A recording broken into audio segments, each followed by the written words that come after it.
here for direct personal interview. Let me just explain this. Suppose that a company is launching a new product and it wants to understand the preference of the consumers regarding the new product.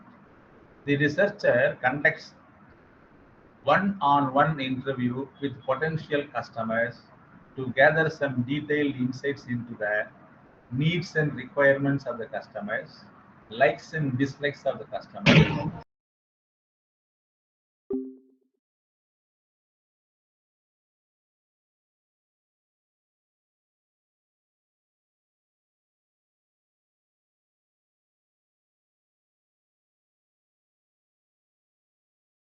Person Your can be screen is like not visible, sir. Sir, your PPT not screen is black. visible. Your not screen is visible. black. Now it's fine. Visible No, now. it's not. Yeah, yes. Is it visible now? Yeah, it's visible, sir. Yeah. Okay. Visible, sir. Okay. So in this case, the researcher can put the questions like this. What factors influence the consumer's decision to purchase eco-friendly products? Suppose that you want to launch eco-friendly product. What factors influence your decision? That may be the question. And what environmental concerns are most important to you when you choose the product? How do you perceive eco-friendly products compared to traditional ones in terms of price as well as in terms of quality and in terms of other benefits?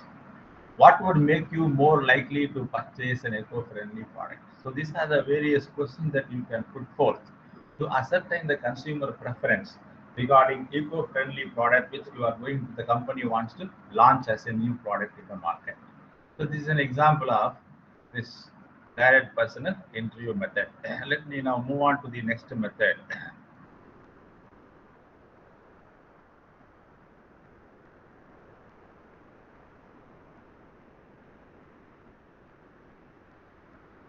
So as far as direct personal interview is concerned, nowadays what happens, uh, due to advancement in technology, instead of going personally for face-to-face interview with the respondents, the researcher may also get information over telephone or over email or SMS by sending Google Forms. So this method is now becoming very popular. Instead of direct personal interview, instead of face-to-face conversation, this method is getting very popular nowadays. The second method is indirect oral interviews. Indirect oral interviews. I think is it visible on the screen now? Yes, sir. Yeah. Yes, Say a sir. Go ahead. primary data collection technique in which the interviewer gathers information not directly from the person being studied, but from a third party informant or respondent who has knowledge about the subject. So I repeat, indirect oral interviews is a research method where the researcher gathers data through an oral exchange that does not involve direct questioning of the subject. Rather, the person who has knowledge about the subject will be interviewed. So instead the researcher might collect information through informal conversations or group discussions also. So in these cases, the response of the participants are often shaped by a more open-ended or conversational approach.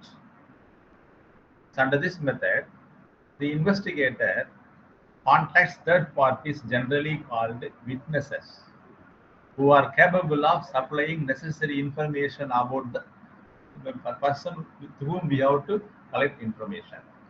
So generally this method is adopted when the information to be obtained is of a very complex nature and informants are not inclined to respond if approached directly.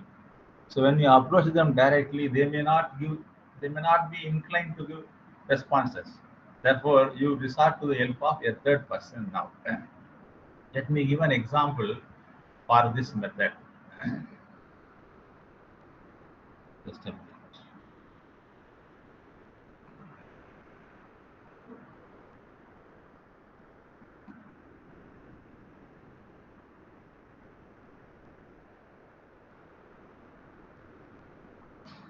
So when the researcher tries to get information on drug addiction or the habit of taking liquor, there is high possibility that the addicted person may not be willing to provide the desired data, and hence will disturb the whole research process. Therefore, in such cases, we resort to the help of third person, and this method called indirect oral interview method is resorted to. Then comes the third method, information from correspondence. Information from correspondence. I think that is also visible.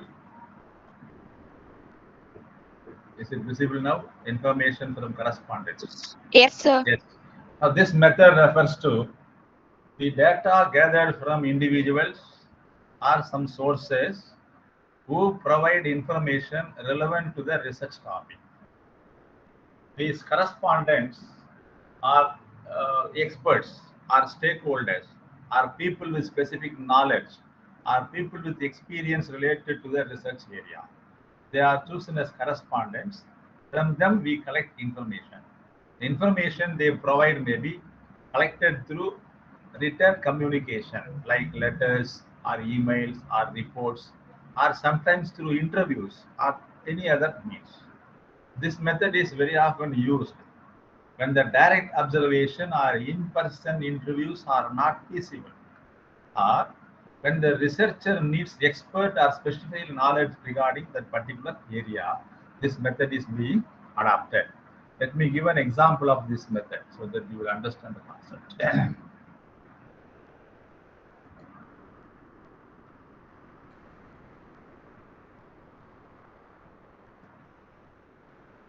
See, now a researcher is investigating the effects of deforestation on local ecosystem. Here, the researcher reaches out to forestry experts or environmental correspondents or members of indigenous communities who live in the affected areas to gather data. So this is called information from correspondent method.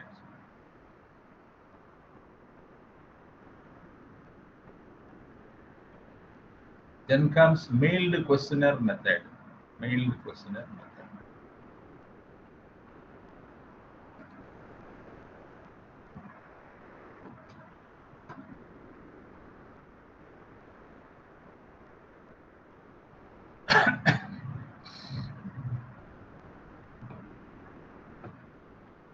So under this mailed questionnaire method, data is collected by sending questionnaires to respondents via mail to be completed and returned by them.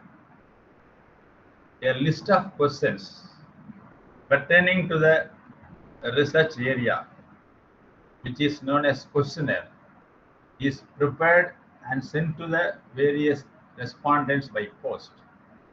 Along with that, a request is also made to the respondent through a covering letter to fill up the questionnaire and send it back within a specified time.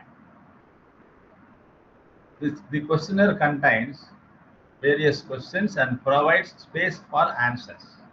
This method is very commonly used for its ability to reach large number of people, particularly when they are geographically dispersed or it is very difficult to access them in person. This method is cost effective and allows for detailed responses also. Let me give an example for this method so that you can understand the concept of this.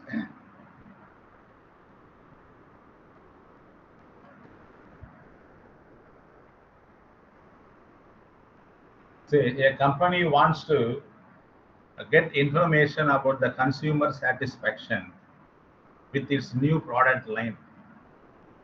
Now the researcher designs a detailed questionnaire containing various very different questions which will elicit information about the consumer satisfaction, and mails it to a sample of customers first who have recently purchased the product. This questionnaire includes both closed-end questions and open-end questions. Closed-end question means you have to choose the option of the answers given. Either say yes or no, or true or false, or three options are given. You have to choose one. If it is a open-end question, you can express your opinion.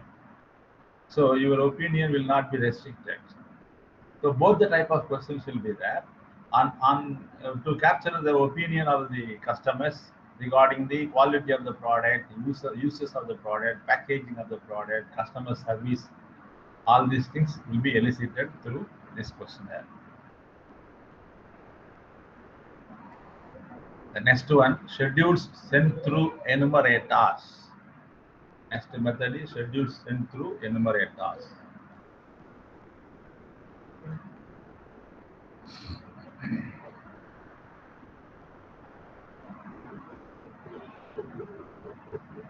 Just a minute, please. I think it is visible on the screen now.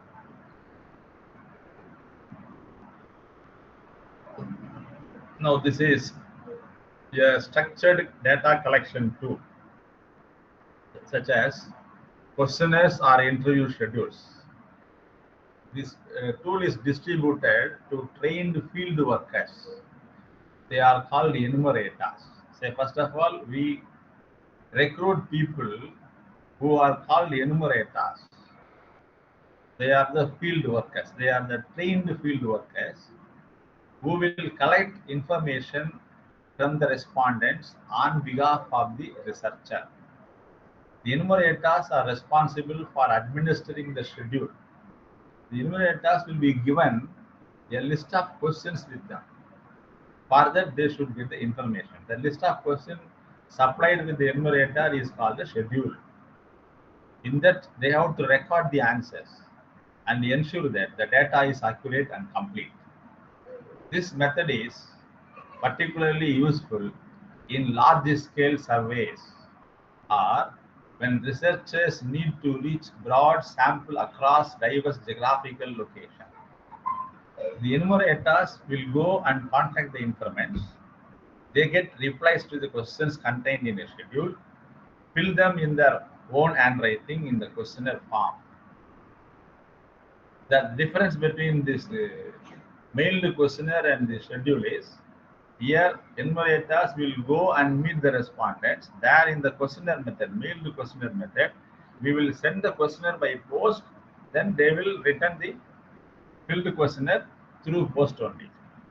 There is no personal contact between them. So now the example for this method.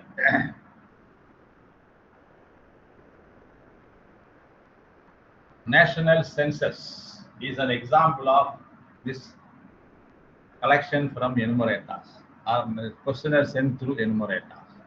So during the census survey, enumerators will come to every house and they will get information about the say persons, how many persons are there, what is the income level, all in education level, all this information they will get from each and every household. That is the best example of this method called mailed questionnaire. Questionnaire sent through enumerators.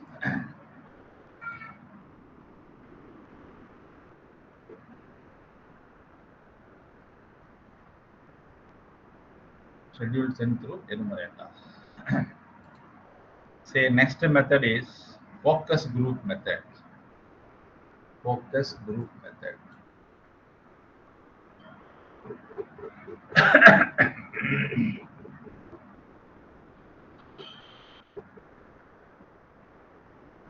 A focus group refers to a qualitative research methodology used to gather detailed information and opinion from a small group of people about a particular issue or about a particular product or about a particular subject.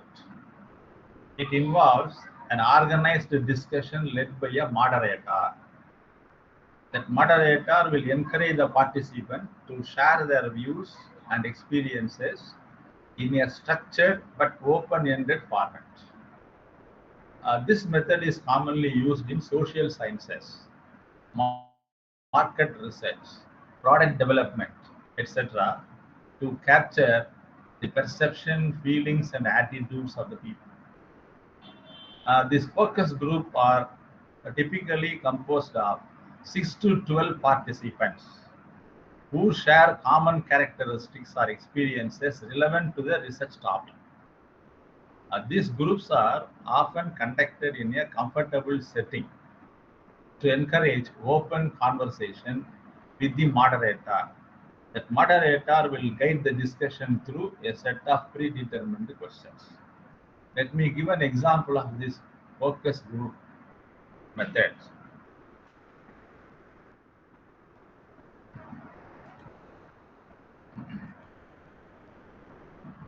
I think it is visible now.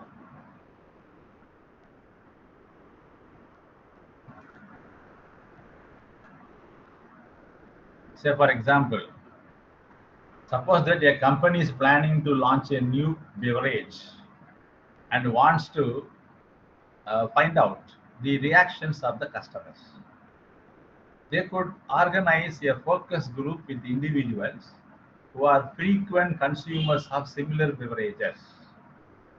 They have maximum of 6 to 12 persons can be organized as a group. During the session, the moderator might ask participants about their preferences regarding taste, packaging, price, brand loyalty, some qualities like that. They may ask questions about the small group of people. The moderator will initiate the discussion and get information regarding these things. The group may also be asked to evaluate the new product and compare it with the existing competition. In such a way, the focus group will provide insights into perceptions, attitudes, potential improvements, and this will help the company to refine their product or marketing strategies before launching a particular product. So these are the various sources from which primary data collection can be made. Now that let us move on to the secondary collection, secondary data collection or secondary sources. Just a minute, please.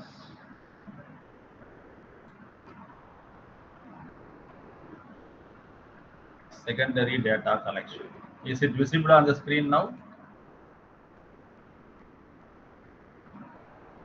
Yes, sir. Okay. No, sir. No? No, sir.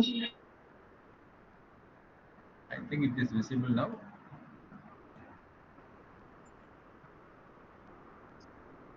Visible, sir. Yeah, it is visible.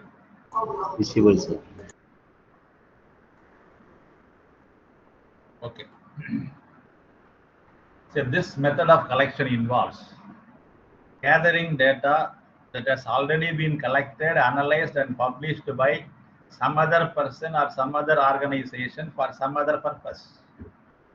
This data may be sourced from some academic articles or government records, company records, or databases, books, or official statistics, something like that. So that data has been already collected by some person for some other purpose, which now we are going to make use of the same data or in a modified manner for our purpose, for our study. This is often used in conjunction with primary data so that you can validate the findings or you can complement the findings also. There are different sources of secondary data. What are they? About this, let me give a brief note about it.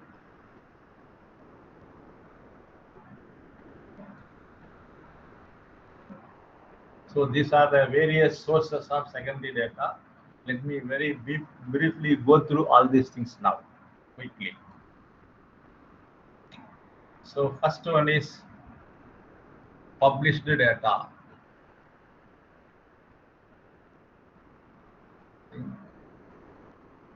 Government publications and reports. Say government agencies and ministries very often publish reports and statistics on a variety of information. Say for example on economic growth, on health, on education, on agriculture. So on various fields, government ministries publish reports and statistics. Say for example, Economic Survey of India, published annually by the Ministry of Finance, providing a comprehensive data on India's economy, including the GDP growth rate, inflation rate, and sectoral performances, is an example of this source called government publication and reports. We can take, for example, Census of India also as one of the examples of this government publications. And the another one is National Sample Survey Organization's report, which gives information about various aspects like employment, health, education, consumer expenditure, like that. These are all various examples of government publications and reports. Then comes research institutions and think tanks. Several research organizations in India collect and publish data on a wide range of subjects. Say, for example, Indian Council of Medical Research provides health-related data and research findings on diseases, healthcare infrastructure, and population health, etc. Similarly, CMIE, Center for Monitoring Indian Economy, also provides economic and business-related data like, say, industrial production, inflation, consumer sentiments, etc. Similarly, IIPA, another institution is there, Indian Institute of Public Administration, which will also offer data on governance, public policy, and administration. So these are all examples of second category, namely research institutions and think tanks. The third one is academic institutions and journals, say universities, colleges, and research centers also collect data as part of their research studies. These data are published in academic journals, books, or through research papers. Say, for example, Indian Journal of Economics and Business, then NASCOM reports, reports by Indian Institute of Management. These are all examples of academic institutions and journals. The fourth one is statistical databases. Say, several organizations, say like Reserve Bank of India, National Bureau of Statistics, they provide access to detailed databases of statistics across various sectors. They are often updated regularly, and they are a crucial source of secondary data for any researcher for that matter. Then comes international organizational and reports. See, like national organization, we have international organizations like United Nations Development Program, International Monetary Fund, World Bank. These are all the various international organizations which provide data regarding global research, global policy analysis. That information can also be taken if needed.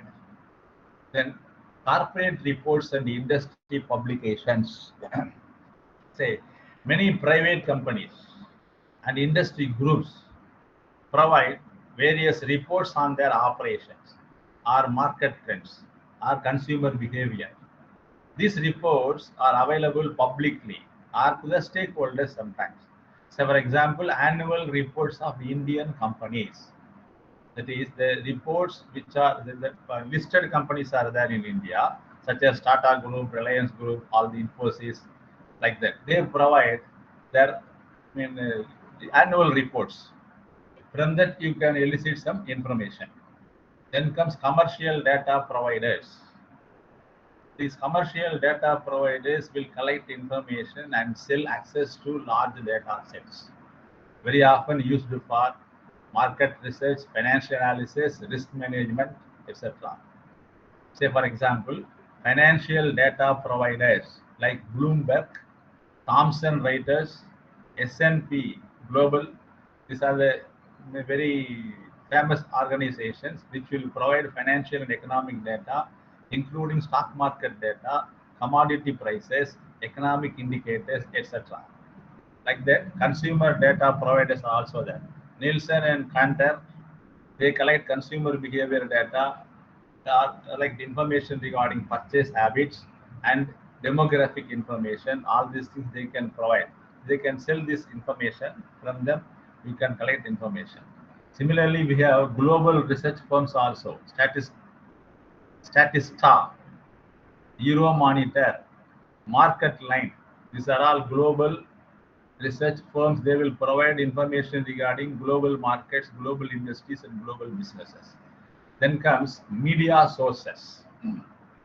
Now, these newspapers, magazines, television broadcast, and online news outlets can also serve as very important secondary data source, especially in the field of political science, social science, and media studies. Say news websites and newspapers, magazines and trade publications are examples of this. Then comes historical archives and documents. Historical records and archives provide secondary data for research into past events, trends, and behaviors. These sources can include government records, personal diaries, newspapers, and public documents. See, we have national and local archives. Government has archives of very often house documents such as census records, legal documents, and public policies. So from government archives, we can get this information. Similarly, we have libraries and we have special collections in the libraries. From that also you can elicit some information. Then we have historical newspapers and magazines, old editions of newspapers, backup volumes of magazines also will get you some information. So these are the various sources of secondary data. So a researcher can make use of both the sources depending upon these requirements, and the secondary data mostly will supplement the primary data and validate the primary data also. Then comes the next part of our discussion regarding sampling. I think it is visible on the screen now. Sampling. Yes, sir. Yes. Yes, sir. Okay. So before going into the details of sampling, some basic terms we have to know about sampling. The first one is population. Next one is sample. Let me take these two together, population and sampling. What is the meaning of population under sampling? That we have to know now. You know the meaning of population, but what is the meaning of population, technical meaning of population under research methodologies? Say for example, if you want to study the average height of the college going student, then all the number of college students in the particular year, suppose that you want to study the average height of the college student in a particular city, say for example in Mumbai or in Kolkata or in Chennai. Now, the college students, entire college students in that particular city is your population. Suppose that in that particular city you have 50 colleges, and in each college approximately you have 3,000 students. So 50 into 3,000, 1,50,000 college students is your population. The entire group that you want to study is the population. I think you understood the concept now. Okay. Now, if you elicit information from each and every unit of the population under study, I repeat, population is the entire group that you want to study. In our example, in a particular city, you want to study the average height of the college student. Suppose that there are around 1,50,000 students, college students. If you get the information from all the 1,50,000 students, that is called census method, which we adopt for national census. Under census method, complete enumeration of the population under study is undertaken. No one single unit of population will be left over. All the units will be taken into consideration. That is called census method. But this census method is not always possible. Suppose you think like this. So you are now suffering from an ailment, right? You are suffering from an ailment. You are visiting a doctor. The doctor says your blood is to be tested to find out the exactly what is the problem in your ailment. So blood test is recommended. When you go to the say clinic or laboratory, what they do, they take some 5 ml or 10 ml from your blood and test it. And so suppose that if at all the lab technician wants to draw the entire blood from your body and test it, what happens now? You will be collapsed. So practically sometimes it is not possible to study the entire population. So in our example, I have given that college students, 1,50,000 students are there in a particular city. You cannot reach 1,50,000 students practically and measure their height and then find out the average height. That is practically impossible. In that case, you choose one particular group of that population only for that study. That part of the population which is being selected for your study is called the sample. So instead of drawing entire blood from your body and studying the ailment, if you take 5 ml or 10 ml, that 10 ml or 5 ml is the representative or part of the entire 6-liter blood of a person. Like that, among the 1,50,000 students, if you choose some 1,000 students or 500 students, that particular part, subset or group of 500 students selected for your study is called sample. So sample is subset of the population or part of the population selected for the study. So this sample will be now analyzed. Data will be collected from this sample. That is called sample survey. Data collected from sample is called sample survey.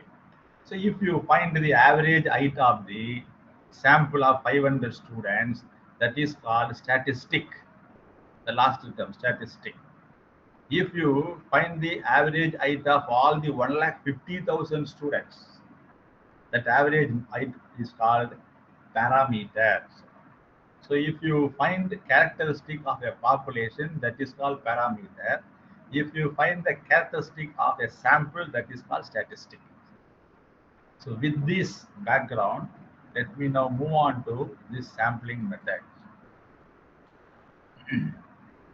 Sampling. What is the meaning of the term sampling? That we have to know.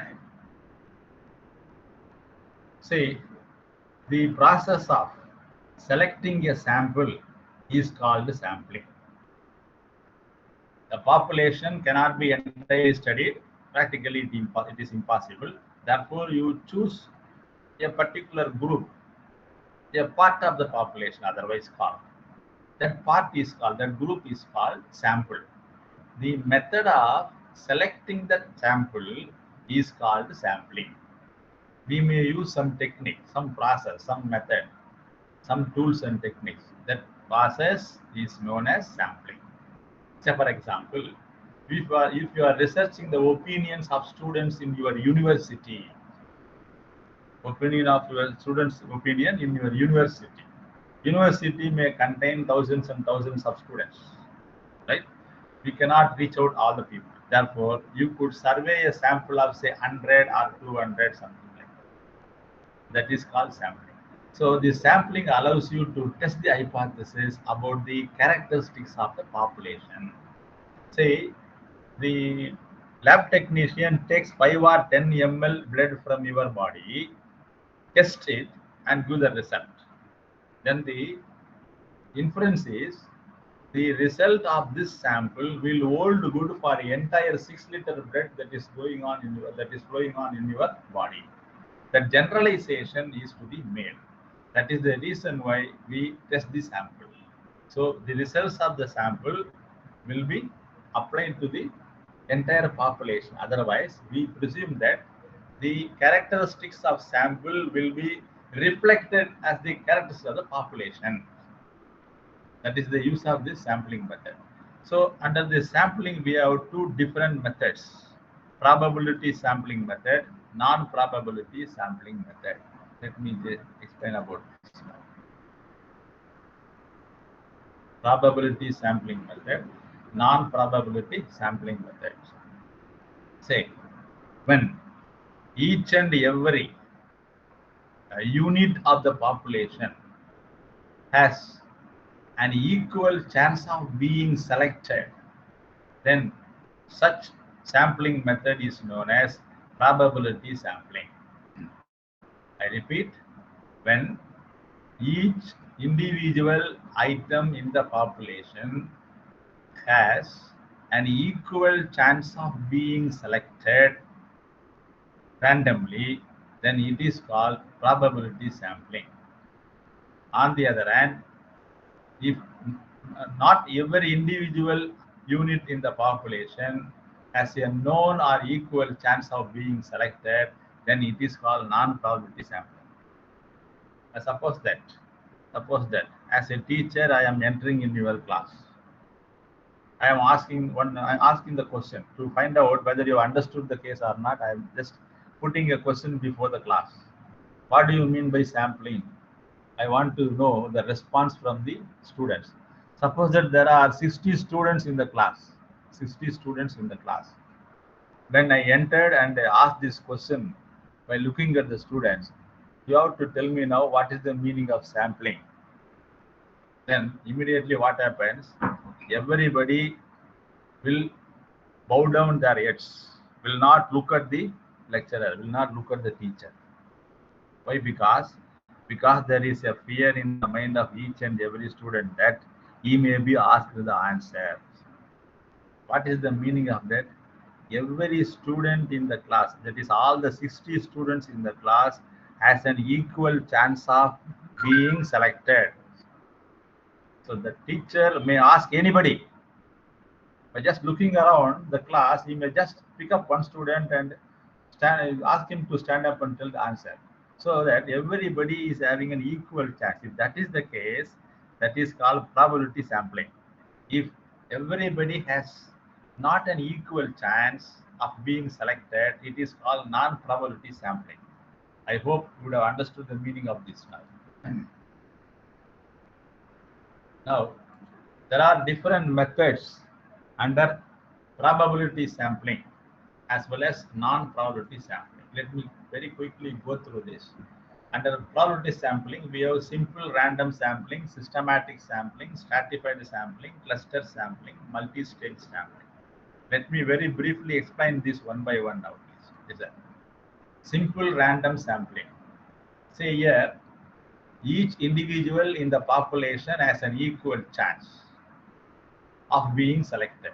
You can use either random number table or you can use drawing by lot method. So suppose that there are 50 students in a class.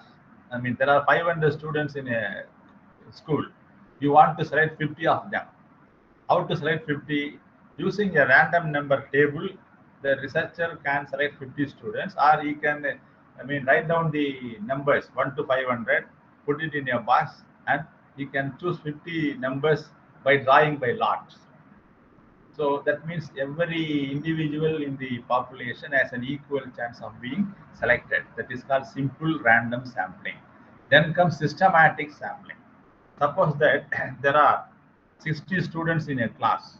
You want to select only 6 people. How you are going to select 6 people means systematic sampling method. That means selecting every kth number of population, where k is a predetermined interval. Say for example, we have 60 students. You have to choose only 6 students. That means for every 10 students, you have to choose 1. I think I am correct. For every 10 students, you have to choose 1. So what happens? The frequency is 10 to 1, right? 10 to 1. So 1 to 10, 11 to 20, 21 to 30, like that you are grouping that. From that first group 1 to 10, you want to choose one number. That first number will be chosen at random. Suppose you have chosen number 5. Then the next number will be 15, then 25, then 35, 45, 55. It goes on like that. So the interval will be predetermined. It is 10 or 15 or 5 or the interval will be predetermined. First number will be chosen at random, then the interval will be followed. So in the example, we have classified the class into 10 groups, 1 to 10, 11 to 20, 21 to 30, like that. So 10 is the interval, right? That is predetermined. First number chosen is 7. That means second number will be 17, then 27, 37, 47, 57, like that. So this is called systematic sampling method. Then comes stratified sampling. Say suppose that the class contains two groups, girl students and boy students. Now you want to select, sample out of this class. Say 40 girl students, 20 boy students, suppose that. That means the class is now divided into two strata. That means two groups. It is divided into two groups, two divisions, based on the gender, boys and girls. Then from each group, you want to choose some people. Suppose you want to select 6 people, 4 from girls and 2 from boys. So these 4 and 2 will be chosen at random. Again, random method will be followed. So this is called stratified sampling. Then comes cluster sampling. So it involves dividing the entire population into clusters based on geographic or other natural divisions. A random sample of cluster is selected, and then all are a random sample of individual within those clusters are surveyed. Let me give an example so that you can understand the concept. To study the education outcomes in a large city with many schools. Suppose that a city containing many number of schools. You want to study the education outcome of the school studies. Instead of sampling the students from each school individually, the researcher randomly selects a few schools first, then surveys all the students within those schools. So instead of choosing the students from each and every school, you choose schools first. One school is a cluster, another school another cluster. So there are, say suppose that there are 150 schools, 150 clusters are there. From these 150 clusters, you choose 1 or 2. From that cluster, you select people and take a survey. That is called cluster sampling method. Then comes multi-stage sampling method. Say for example, it is a very complex form of cluster sampling method. It involves different stages of sampling. Let me give an example so that you can understand this. In a nationwide survey, suppose that you are taking India as a population. Entire nation is to be studied, nationwide survey. The first stage might involve selecting random states. Each state is considered to be a cluster. We have 28 states, so 28 clusters are there. Then second stage, first you select some states, right? First stage. Second stage, you might randomly selecting cities in a state. Say suppose that you have selected 5 states from India. From that 5 states, in the second stage, you select some cities. Then third stage, from the city, you select some individuals. Then this is called multi-stage sampling. So these are all different types of probability sampling. Now let me take up this non-probability sampling method also. Let me take few more minutes and complete this concept, please, with your cooperation. Convenience sampling, quota sampling, judgmental sampling, or snowball sampling. Let me explain this. Convenience sampling. Say a researcher might survey individuals at a local mall or university campus to gather some information about consumer preferences. So you want to get information about consumer preference. You select sample based on your convenience. That means which is easiest for you to access the respondents. That method you are choosing. So straight away you are going to a local mall. There you find some people and get information from them regarding the consumer preferences. So this is your convenience. According to your convenience, you are choosing a particular mall because it may be very near to your residence. So that you have chosen this. Right? So this is called convenience sampling method. Quota sampling. say, in selecting the respondents from each subgroup based on a predetermined quota. I have told an example of a class containing girls and boys. Girls and boys, two different groups are there, subgroups. Boys are 20, girls are 40. So a quota is fixed now, 10% from each division, 10% from each division. 10% means 4 from girls and 2 from boys. Or 20%, 20%, 8 from girls and 4 from boys. Like that, percentage of sample will be decided in advance. Based on that percentage, the researcher will collect information that is called quota sampling, judgmental sampling or purposive sampling. So this method is a qualitative research method. That means the researcher deliberately choose the participant based on some characteristics or knowledge relevant to the research question. Say for example, when you want to study the climatic changes, you cannot ask the information from, say, Dick, Tom and Harry. You want to study about climatical changes. So purposefully you are selecting environmental experts or environmental activists so that you can gather in-depth information from them. So this is called purposive sampling or judgment sampling. The purpose is to get in-depth information from the person who is having a knowledge about them. Therefore, you are choosing some environmental experts. Then comes snowball sampling. So this method is used when studying about the population that are very difficult to reach or hidden population. So in this method, initial participants are selected and they are asked to refer others who fit the studies criteria. So this is called snowball method. So let me give an example so that you can understand the concept.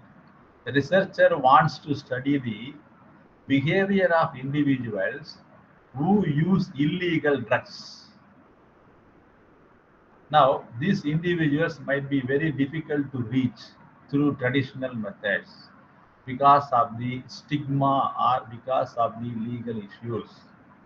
Therefore, what the researcher does, initially he identifies one small group of known persons who are illegally using drugs and ask them to refer others also, because they know who are other person who are using the illegal drugs. So they will ask the other, we will ask them to refer other person from them. From them you can elicit information. So this method is called snowball sampling method. So these are the different sampling methods which are very important from the examination point of view. With this, let me conclude this session and express my gratitude for the cooperation that we extended for this conduct of session. Thank you very much. Thank you, Sir, sir. can you please share the PDF? Thank you, Yes, sir. I will share it at the end. Thank you, sir. No issue.